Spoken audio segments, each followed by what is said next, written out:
नमस्कार दोस्तों, कैसे हो आप सभी लोग। आशा करते हैं आप सभी लोग अच्छे होंगे। तो दोस्तों, डेली करंट अफेयर में आपका एक बार फिर से स्वागत है।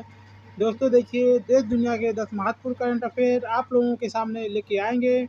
इसमें आप लोगों को अतिरिक्त फैक्ट भी बताया जाता है। एक आज आपको बता देते हैं दोस्तों, इसमें देखिए हम ऑनलाइनर फार्म में 10 से 20 क्वेश्चन को उसको भी आज अंत में बताएंगे, जो कि आपका घटना सार से लिया गया है।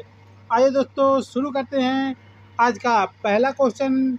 अभी तक जिन्होंने हमारे चैनल को सब्सक्राइब नहीं किया है, चैनल को सब्सक्राइब कर लीजिएगा, बेल आइकन को दबा लीजिएगा, जिससे आप लोगों को पल पल का नोटिफिकेशन मिलता रहे। चलिए दोस्तों, आज का पहला क्वेश्चन है। आज का पहला क्वेश्चन, संसद के दोनों सदनों द्वारा हाल ही में पारित राष्ट्रीय सम्मान के अपमान निवारण संशोधन विधेयक 2026 का उद्देश्य क्या है। तो इसका उद्देश्य बताना है दोस्तों। आपके दोनों सदनों में पारित हो चुका है। इसका उद्देश्य देखिए है, राष्ट्रीय गीत वंदे मातरम को राष्ट्रगान के समान कानूनी सुरक्षा देना है। तो देखिए, जैसे आपका राष्ट्रगान को कानूनी सुरक्षा प्रदान की गई थी, वैसे ही राष्ट्रीय गीत को भी इस संशोधन निवारण विधेयक के द्वारा प्रदान किया गया है। इसमें देखिए दोस्तों, क्या प्रावधान किया गया है। इसमें यदि आप जानबूझकर अपमान करते हैं, आपको 3 साल की जेल हो सकती है और जुर्माना दोनों हो सकता है। चलिए बात कर लेते हैं दोस्तों, जब इसको आपका कानूनी अधिकार दिया गया है। देखिए, राष्ट्रीय गीत के बारे में क्वेश्चन बन सकता है, जो करंट होता है उससे रिलेटेड कई क्वेश्चन बनाए जाते हैं जो आपके करंट में होता है। आइए बात करते हैं रचयिता, जो राष्ट्रीय गीत के रचयिता कौन है। तो राष्ट्रीय गीत के रचयिता आप लोगों को पता है कि इसके रचयिता आपके बंकिम चंद्र चट्टोपाध्याय हैं। जो राष्ट्रीय गीत कहाँ से लिया गया है, जो बंकिम चंद्र चट्टोपाध्याय हैं उनका जो एक उपन्यास था आनंद मठ से लिया गया था। यह कब प्रकाशित किया गया था, 1882 में इसको प्रकाशित किया गया था। देखिए दोस्तों, इसमें आप लोग बता देते हैं, राष्ट्रीय गीत को संवैधानिक दर्जा कब प्रदान किया गया था, इसको भी पूछे जाने की संभावना बनती है। राष्ट्रीय गीत को संवैधानिक दर्जा 24 जनवरी 1950 को प्रदान किया गया था। 24 जनवरी 1950 को प्रदान किया गया था। पूछा जाएगा कि राष्ट्रीय गीत को सबसे पहले राजनीतिक मंच से कब गाया गया। तो देखिए, भारतीय राष्ट्रीय कांग्रेस का जो अधिवेशन चल रहा था, 1996 का अधिवेशन कोलकाता में चल रहा था, जिसकी अध्यक्षता रहमतुल्लाह सयानी कर रहे थे। उसी में रविन्द्रनाथ टैगोर के द्वारा यह गाया गया था, और इसकी धुन जो तैयार किए थे रविन्द्रनाथ टैगोर के द्वारा ही तैयार किया गया था। चलिए नेक्स्ट क्वेश्चन की बात करते हैं। और दोस्तों, भारत की पहली सेमी हाई स्पीड मालगाड़ी वंदे भारत फ्रेट ट्रेन ने अपने हालिया ट्रायल रन में अधिकतम कितनी गति हासिल की है। देखिए दोस्तों, Vande Bharat high speed train जो थी, एक सवारी गाड़ी पहले चल रही थी, देखिए इसमें मालगाड़ी को भी शामिल किया गया है। तो उसका देखिए हालिया में ही ट्रायल हुआ है, तो इसकी कितनी स्पीड दर्ज की गई है। तो रिकॉर्ड 145 किलोमीटर प्रति घंटा इसकी गति दर्ज की गई है। दोस्तों देखिए, अगर पूछ लेगा पहली वंदे भारत सवारी ट्रेन जो थी उसका कब चालू की गई थी, इसका नाम पहले ट्रेन 18 था। क्या नाम था, ट्रेन 18 था। तो इसका शुभारंभ पहले कब किया गया था, तो आपको बता देते हैं 15 फरवरी, क्योंकि दोस्तों क्वेश्चन घुमा को पूछा जाता है 15 फरवरी 2019 को जो Vande Bharat high speed train होती है, इसका कोच कहाँ तैयार किया जाता है। तो चेन्नई की जो इंटीग्रल कोच फैक्ट्री है, यहीं पे इसका कोच तैयार किया था। पूरी तरह से स्वदेशी ट्रेन है। आइए नेक्स्ट क्वेश्चन की बात करते हैं। हाल ही में किस भारतीय राज्य सरकार द्वारा पारदर्शी और सुरक्षित भू अभिलेख प्रणाली विकसित करने के लिए मी भूमि ब्लॉकचेन पायलट प्रोजेक्ट शुरू किया गया है। तो किस राज्य के द्वारा शुरू किया गया है मी भूमि ब्लॉकचेन पायलट, आपको बताना है किसके द्वारा शुरू किया गया है। तो दोस्तों, आंध्र प्रदेश के द्वारा शुरू किया गया है। अगले क्वेश्चन की बात करते हैं। राष्ट्रमंडल खेल 2026 में भारत के पैरा एथलीट दिलीप गावित ने पुरुषों की किस स्पर्धा में ऐतिहासिक स्वर्ण पदक जीत किया है। देखिए दोस्तों, इस साल जो हमारे पैरा एथलीट गए हैं, गजब का अपना रुतबा दिखा रहे हैं, भारत का नाम रोशन कर रहे हैं। तो देखिए, जो आपके दिलीप गावित हैं, इन्होंने पुरुषों की 100 मीटर की रेस में गोल्ड मेडल लेके भारत का गौरव बढ़ाया है। इसी के साथ इनके एक सहपाठी थे, जो आपके बासिल हैं, इनका नाम बासिल बासिल ने इन्हीं के साथ ही रेस लगाई थी। ये भारत की तरफ से रजत रजत पदक क्या पाए हैं, भारत के तरफ से रजत पदक पाए हैं। दोस्तों, आप लोग अगर इस रेस को देखे होंगे, सबसे पहले जो दिलीप गावित थे काफ़ी पीछे थे, लेकिन लास्ट में जो अपना वो पूरा जोर दिखाए, उसके बाद उन्होंने फर्स्ट पोजीशन हासिल की और गोल्ड मेडल में तब्दील किया। आइए नेक्स्ट क्वेश्चन की बात करते हैं। हाल ही में केंद्रीय नागरिक उड्डयन मंत्रालय द्वारा क्षेत्रीय हवाई संपर्क को सुदृढ़ करने के लिए संशोधित उड़ान योजना स्कीम को किस अवधि तक लागू करने की घोषणा की गई है। देखिए, जब भी दोस्तों उड़ान योजना की अवधि बढ़ाई गई है, तो कभी कभी पूछ लिया जाएगा उड़ान योजना कब शुरू की गई थी। तो सबसे पहले इसका उत्तर लेते हैं। इसका उत्तर देखिए, ऑप्शन बी हो जाएगा। 2026-27 से लेकर 2035-36 10 वर्षों के लिए इसको बढ़ाया गया है। तो देखिए, उड़ान स्कीम का जो कभी कभी फुल फॉर्म पूछ लेता है, तो इसका फुल फॉर्म आप लोगों को बता देते हैं। पूरे देश का आम नागरिक हो जाएगा। उड़ान योजना का प्रारंभ सबसे पहले कब किया गया था, इसको भी आप लोग जान लीजिए। 21 अक्टूबर 2016 को इसका शुभारंभ किया गया था। दोस्तों, करंट के साथ इसका पुराना इतिहास भी जोड़ के किया करिए, क्योंकि कभी कभी जो यूपीपीसीएस होता है, आरओ होता है, इसमें रिलेट करके क्वेश्चन को पूछा जाता है। कभी कभी करंट ना पूछ के उसके पुराने क्वेश्चनों को पूछा जाता है, इसलिए आप लोग पुराने क्वेश्चनों को भी रिवीजन कर लिया करिए। चलिए नेक्स्ट क्वेश्चन की बात करते हैं। लद्दाख के श्योक नदी पर नवनिर्मित उदमारू पुल का उद्घाटन किया गया है। देखिए, श्योक नदी कहाँ की है, लद्दाख की है। इस पर एक उदमारू पुल का उद्घाटन किया गया। यह रणनीतिक श्योक नदी किस हिमनद से निकलती है, यहाँ पे पूछा जा रहा है। जो श्योक नदी है किस हिमनद से निकलती है, यह देखिए आपके रीमो ग्लेशियर से निकलती है। किस ग्लेशियर से, रीमो ग्लेशियर से निकलती है। जो आपकी श्योक नदी है, इसको और किस नदी के नाम से जाना जाता है, तो इसको मृत्यु नदी के नाम से जाना जाता है। मृत्यु नदी के नाम से श्योक नदी को जाना जाता है। इसको भी आप लोग ध्यान में रखेंगे। देखिए दोस्तों, जो आपकी श्योक नदी सिंधु की सहायक नदी है। किसकी, सिंधु की एक सहायक नदी है। आइए बात कर लेते हैं सियाचिन ग्लेशियर। जो सियाचिन ग्लेशियर है, आपके लद्दाख के काराकोरम श्रेणी का ग्लेशियर है। यहाँ पे देखिए शीत मरुस्थल भी है। क्या है, शीत मरुस्थल है। लद्दाख की कुछ प्रमुख नदियों को देख लीजिए। आपकी सिंधु नदी हो जाती है, आपकी श्योक नदी हो जाती है, नुब्रा हो जाती है, चूरू हो जाती है। यदि राजधानी की बात की जाती है, तो लद्दाख की राजधानी लेह हो जाती है। वर्तमान में यदि लद्दाख के कुल ज़िले की बात की जाती है, तो वर्तमान में कुल 7 ज़िले हैं। पहले कितने ज़िले थे, 2 ज़िले थे। वो 7 ज़िले एक बार सुन लीजिए।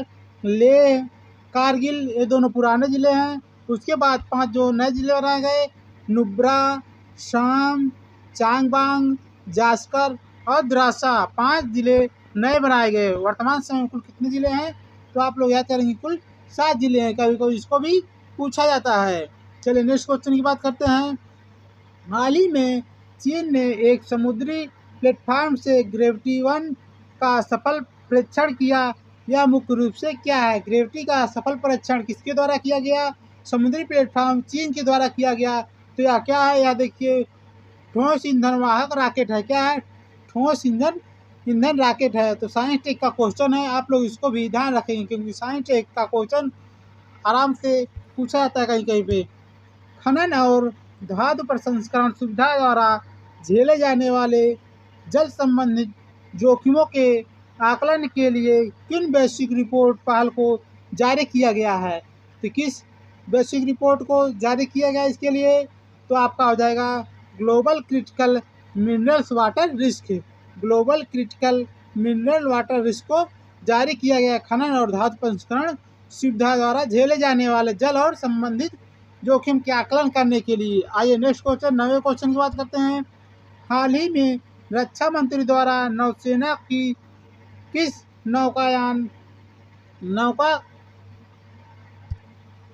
नौका के समुद्री परिक्रमा अभियान को सफलतापूर्वक पूरा होने पर फ्लैग इन स्वागत किया गया है? किसको किया गया है?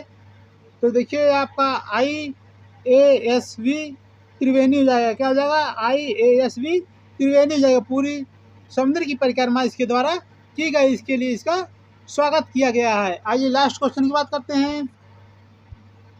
हाल ही में किस प्रसिद्ध भारतीय खनन ब्लॉक कार्लापट बॉक्साइट ब्लॉक को वाणिज्य खनन के लिए खबरों में देखा गया है? यह किस राज्य में स्थित है? तो आपका बॉक्साइट देखिए आपका उड़ीसा राज्य में स्थित है।